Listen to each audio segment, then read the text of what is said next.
नमस्कार। आज कांग्रेस में एक बड़ी बैठक हुई। मल्लिकार्जुन खड़गे कांग्रेस के अध्यक्ष ने एक कुछ फेर-बदलाव किया था अपने टीम में, राष्ट्रीय पदाधिकारियों की टीम में और उसके बाद ये पहली बैठक हुई कुछ नए महासचिवों के साथ और कुछ जो राज्यों के नए इंचार्ज हैं, उनके साथ मीटिंग में लोकसभा में विपक्ष के नेता राहुल गांधी ने भी शिरकत किया। और काफ़ी बड़े-बड़े संदेश निकल कर के आ रहे हैं इस मीटिंग के। हम इस वीडियो में इस मीटिंग के मायने समझने की कोशिश करेंगे क्योंकि कुछ बदलाव की सुगबुगाहट देखने में आई है इस बैठक के बाद। सबसे पहले तो हम जान लें कि जो कांग्रेस का जो रुख है वो आक्रामक बना हुआ है एक विपक्ष के रूप में और सहयोगी पार्टियों के साथ रिश्ते में बदलाव की भी सुगबुगाहट आ रही है और आने वाले जो विधानसभा चुनाव हैं इस साल, वो बिहार में होने वाला है विधानसभा चुनाव अक्टूबर में, तो कहीं न कहीं उसकी भी तैयारी शुरू हो चुकी है और अगले साल के शुरुआत में जो पश्चिम बंगाल के विधानसभा चुनाव होने हैं और बाद में तमिलनाडु के भी विधानसभा चुनाव होने वाले हैं, तो हम कह सकते हैं कि इन चुनावों की तैयारी की नींव इस बैठक में आज रखी गई। तो ये बैठक बहुत ही अहम हो जाता है क्योंकि मल्लिकार्जुन खड़गे ने जो संदेश दिया है इस मीटिंग में, जो उन्होंने स्टेटमेंट दिया है, वो जवाबदेही तय करने के ऊपर दिया है। उन्होंने कहा है कि राज्यों में पार्टी की चुनावी परफ़ॉर्मेंस के लिए जो नेतृत्व होगा, जिनको ज़िम्मेदारी दी जाएगी, उनकी ही ज़िम्मेदारी होगी, उन्हें अकाउंटेबिलिटी लेना पड़ेगा, उनके ऊपर ही जवाबदेही तय करी जाएगी। तो अब ऐसा नहीं है कि आप चुनाव हार जाएँगे तो आप जवाबदेही से भागेंगे और इसका संदर्भ हम ये बता दें कि बेलगावी में जब कांग्रेस का अधिवेशन हुआ था, तो वहाँ ही तय हो गया था कि नेतृत्व चुनावी परफ़ॉर्मेंस की जवाबदेही लेगा और ये जवाबदेही शीर्ष के नेतृत्व पर भी लागू होगा। ये नहीं कि किसी हम बलि का बकरा ढूँढ कर के उसके ऊपर हार का ठिकरा फोड़ देंगे, ऐसी बात नहीं होगी, ऐसा कांग्रेस ने बेलगावी वाले अधिवेशन में ही कह दिया था। तो इस तरह से आज की जो मीटिंग रही जिसमें कि मल्लिकार्जुन खड़गे के साथ राहुल गांधी, प्रियंका गांधी वाड्रा, केसी वेणुगोपाल, इन सभी लोगों ने शिरकत किया, अजय माकन, कई सारे बड़े इनके शीर्ष के नेतृत्व इसमें साझेदारी किया इस मीटिंग में और राहुल गांधी और खड़गे दोनों ने सभी अपनी पार्टी के नेताओं को संबोधित भी किया। दिल्ली चुनाव के बाद ये बैठक हुई है। दिल्ली चुनाव में कांग्रेस एक अलग से रूप में दिख रहा था। एक धर्म संकट से स्थिति थी कांग्रेस का कि कांग्रेस इंडिया गठबंधन का नेतृत्व करे तो जो घटक दल हैं उस विपक्षी गठबंधन के साथ उसके साथ कांग्रेस का रिश्ता कैसा हो। और वो उसमें से एक जो घटक दल था वो आम आदमी पार्टी जो कि इंडिया गठबंधन में शामिल है, वो सत्तासीन था दिल्ली में और कांग्रेस उनके खिलाफ चुनाव लड़ रही थी और ये धर्म संकट इसलिए था क्योंकि 6 महीने पहले लोकसभा चुनाव में कांग्रेस और आम आदमी पार्टी ने एक चुनाव से पहले का गठबंधन दिल्ली में कर रखा था जिसके तहत 4 लोकसभा सीट पर आम आदमी पार्टी ने चुनाव लड़ा था और 3 लोकसभा सीट पर कांग्रेस ने चुनाव लड़ा था। हालाँकि 4 और ये 3 साथ के साथ ये चुनाव हार गए थे, भारतीय जनता पार्टी को 7 के 7 लोकसभा सीट मिल गए थे, लेकिन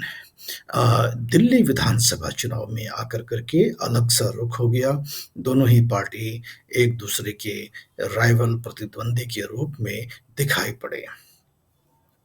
तो ये जो धर्म संकट वाली स्थिति थी कि जो घटक दल है विपक्ष का, उसके साथ कांग्रेस का रिश्ता कैसा हो, उसकी नींव जो है दिल्ली के चुनाव में डाल दी गई है। अगर घटक दल कांग्रेस को रिस्पेक्टेबल स्थान नहीं देता है सीटों के इस गठबंधन में, सीटों के एडजस्टमेंट में, तो कांग्रेस अपने दमखम पर एक अलग सी रणनीति के साथ चुनाव में उतरेगी, ऐसा निर्णय और ऐसा समझ हमें आ रहा है कि इस बैठक में किया गया है। और ये ऐसा इसलिए कहा जा रहा है क्योंकि दिल्ली के चुनाव से एक बड़ी सीख मिली है कि दिल्ली के चुनाव में कांग्रेस अपना वोट बेस बचाने में सफल भी हो गया और थोड़ा बहुत बढ़ा भी पाया। ये जो आशंका थी कि कांग्रेस का जो वोट बेस है दिल्ली में और भी गिर जाएगा, वो गलत साबित हुआ और कांग्रेस के नेतृत्व को इस बात की संतुष्टि सी लगती है कि भीड़ जो है कुछ इलाकों में स्वतः ही कांग्रेस के नेताओं को सुनने के लिए बाहर निकल कर के आए। तो ये एक जो दिल्ली के चुनाव की जो सबक है और सीख है, वो कांग्रेस अब आने वाले चुनावों में आज़माना चाहती है। तो एक बात हमने ये बता दिया कि आज की बैठक में स्पष्ट ये बात कह दी गई है कि चुनाव में हुए परफॉर्मेंस की ज़िम्मेदारी जो है नेतृत्व लेगा, तय भी की जाएगी और जो संकेत मिल रहे हैं सोर्सों के सूत्रों के हवाले से उसमें ये है कि अब कांग्रेस का रुख टैक्टिकल होगा चुनावों में। तो जिस तरह से हमने देखा कि दिल्ली के विधानसभा चुनाव में तकरीबन 1 दर्जन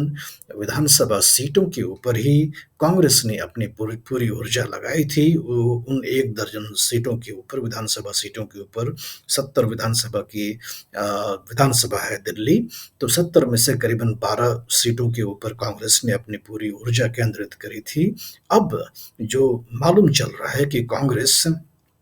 चिन्हित करेगी कि कौन से ऐसे विधानसभा सीट हैं राज्यों में जहां की कांग्रेस की ताकत बरकरार है और जहां थोड़ा ज्यादा मेहनत कर देने से परिणाम जो है अपने पक्ष में आ सकता है। तो ये तय किया जा रहा है कि अब हम उन्हीं कांग्रेस जो है उन्हीं विधानसभा सीटों पर अपनी ऊर्जा लगाएगी और ऐसा मालूम चल पा रहा है कि जो बिहार में विधानसभा चुनाव होना है, उसमें कांग्रेस की निगाहें 55 से 60 विधानसभा सीटों के ऊपर रहेगी। 55 से 60 विधानसभा सीटों के ऊपर रहेगी जहां की कांग्रेस ने पहले चुनाव जीता है, ये नंबर 2 पे रही है और जहां की थोड़ा मेहनत कर देने से कांग्रेस में जान फूंकी जा सकती है। तो राष्ट्रीय जनता दल से जब सीट एडजस्टमेंट की बात करेगी तो कांग्रेस उन्हीं 55 से 60 सीटों पर अपनी मांग रखेगी और कोशिश करेगी कि उनमें अधिक से अधिक सीटें मिल जाएं और उन पे अपने उम्मीदवार को उतारें। तो ये एक रणनीति में बदलाव सा दिखता है कि अधिक से अधिक सीट मांगने के बजाय ऐसे ही सीट मांगा जाए जहां की मेहनत करने पर कुछ परिणाम अपने फेवर में आ जाए। इस मीटिंग में जो औपचारिक रूप से ये भी कहा गया है कि पार्टी के नेतृत्व को पार्टी के जो महासचिव हैं, राज्य इकाई के जो प्रबंधन का काम देखते हैं, उनको ये भी कहा है खड़गे जी ने कि अपने संबोधन में कि जो चुनावी धांधलियाँ हैं, तथाकथित चुनावी धांधलियाँ हैं उनसे कांग्रेस को निपटना चाहिए, उनसे कांग्रेस को उनका मुकाबला करना चाहिए और चुनावी धांधलियों का इशारा साफ-साफ ये है कि जो आरोप कांग्रेस पार्टी लगाती आ रही है कि महाराष्ट्र के चुनाव में अ, इलेक्टोरल वोटर रोल जो है पार्टी को माँगने के बाद भी दिया नहीं गया। विधानसभा चुनाव जब लोकसभा चुनाव के करीबन 6 महीने के बाद हुआ, तो कहते हैं कि इनका दावा है कि हिमाचल प्रदेश के जो पूरे वोटर की आबादी है, वो उसमें जोड़ी गई। ये सब आरोप लगाया था कांग्रेस पार्टी ने चुनाव आयोग के ऊपर, जिसको कि फिर से एक बार खड़गे ने आज अपने इस मीटिंग में उन बातों को दोहराया। ये जो जोर दिया है खड़गे ने अपने इस बैठक के भाषण में कि चुनावी तथाकथित चुनावी धांधलियों को का मुकाबला करना चाहिए, तो ये एक संदेश पार्टी के नेतृत्व और वर्कर्स के लिए भी है कि वो ज़मीनी स्तर पर इस बात के लिए तैयार हो जाएँ कि जो वोटर लिस्ट बनता है चुनाव से पहले जो जो ऐसा इनका आरोप है कि भारतीय जनता पार्टी के वर्कर ज़्यादा अग्रेसिव होकर के अपने पक्ष वाले वोटर्स को जोड़ पाते हैं वोटर लिस्ट में, उसी तरह से कांग्रेस पार्टी के भी वर्कर्स उसी तरह का जोश और दमखम दिखाएँ कि अपने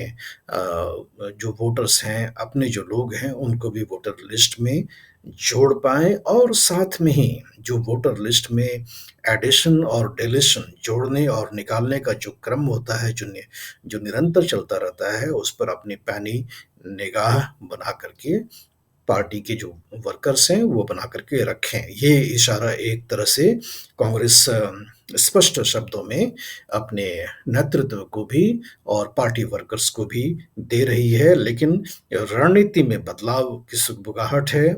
जवाबदेही तय करने की बात है, कुछ चुनिंदा सीटों पर अपनी ज़्यादा ऊर्जा लगाने की बात है और कहीं न कहीं एक और संदेश इस बैठक से मिला कि कांग्रेस जो मिडल लेवल की जो नेतृत्व है, उस पर भरोसा करना चाहती है, उनकी काबिलियत पर और उनको प्रमोट करना चाहती है। इसलिए जब ये कहा कि चुनावी परफ़ॉर्मेंस के लिए नेतृत्व ज़िम्मेदारी लेगा, तो कहीं न कहीं अधिक से अधिक डिसीज़न मेकिंग जो पावर भी है, वो उनको देने की बात पार्टी करती हुई दिखाई पड़ रही है। तो इस तरह से हम देखते हैं कि ये जो मीटिंग है, बहुत ही ख़ास रहा और इसके मायने काफ़ी ज़्यादा हैं। पहली मीटिंग थी क्योंकि हमने देखा था कि पिछले हफ़्ते खड़गे ने कुछ नए महासचिव नियुक्त किए थे, कुछ राज्य इकाइयों के नए जो इंचार्जेस थे, उनको नियुक्त किए थे और दिल्ली में हुए चुनावी हार का और महाराष्ट्र में चुनावी हार, हरियाणा में भी चुनावी हार